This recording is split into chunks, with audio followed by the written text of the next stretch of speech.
सभी श्रोताओं का प्रेरणादायक कहानी में हार्दिक स्वागत अभिनंदन। आज के इस वीडियो में आप सभी के सामने प्रस्तुत है एक कहानी जिसका शीर्षक है सेहत का रहस्य। बढ़ते हैं कहानी की तरफ। बहुत समय पहले की बात है। किसी गांव में शंकर नाम का एक वृद्ध व्यक्ति रहता था। उसकी उम्र 80 साल से भी ऊपर थी, पर वो 40 साल के व्यक्ति से भी स्वस्थ लगता था। लोग बार बार उससे उसकी सेहत का रहस्य जानना चाहते थे, पर वो कभी कुछ नहीं बोलता था। एक दिन राजा को भी उसके बारे में पता चला और वो भी उसकी सेहत का रहस्य जानने के लिए उत्सुक हो गया। राजा ने अपने गुप्तचरों से शंकर पर नज़र रखने को कहा। गुप्तचर भेष बदलकर उस पर नज़र रखने लगे। अगले दिन उन्होंने देखा कि शंकर भोर में उठकर कहीं जा रहा है। वे भी उसके पीछे लग गए। शंकर तेजी से चलता जा रहा था। मीलों चलने के बाद वो एक पहाड़ी पर चढ़ने लगा और अचानक ही गुप्तचरों की नज़रों से गायब हो गया। गुप्तचर वहीं रुक उसका इंतजार करने लगे। कुछ देर बाद वो लौटा। उसने मुट्ठी में कुछ छोटे छोटे फल पकड़े रखे थे और उन्हें खाता हुआ चला आ रहा था। गुप्तचरों ने अंदाजा लगाया कि हो न हो शंकर इन्हीं रहस्यमयी फलों का खाकर इतना स्वस्थ है।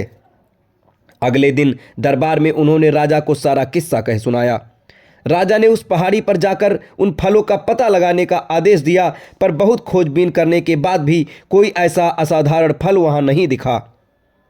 अंततः थक कर राजा शंकर को दरबार में हाजिर करने का हुक्म दिया।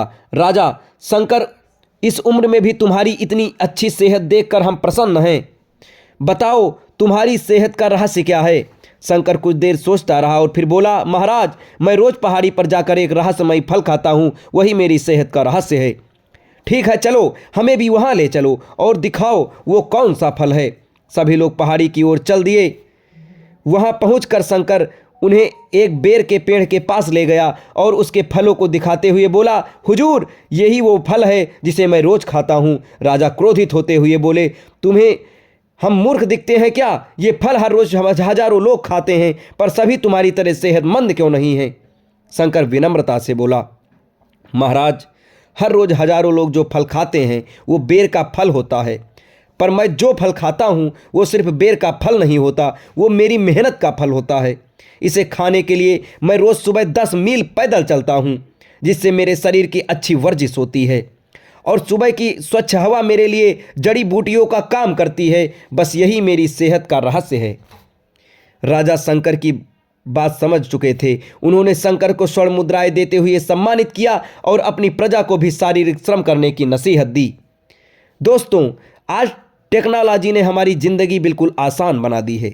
पहले हमें छोटे बड़े सभी कामों के लिए घर से निकलना ही पड़ता था, पर आज हम इंटरनेट के माध्यम से घर घर बैठे सारे काम कर लेते हैं।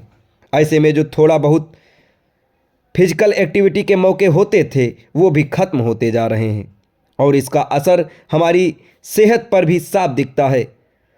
WHO के मुताबिक आज दुनिया में 20 साल से ऊपर के और 35% लोग ओवरवेट हैं और 11% ओबेज हैं। ऐसे में ज़रूरी हो जाता है कि हम अपनी सेहत का ध्यान रखें और रोज़मर्रा के जीवन में शारीरिक श्रम को महत्व दें।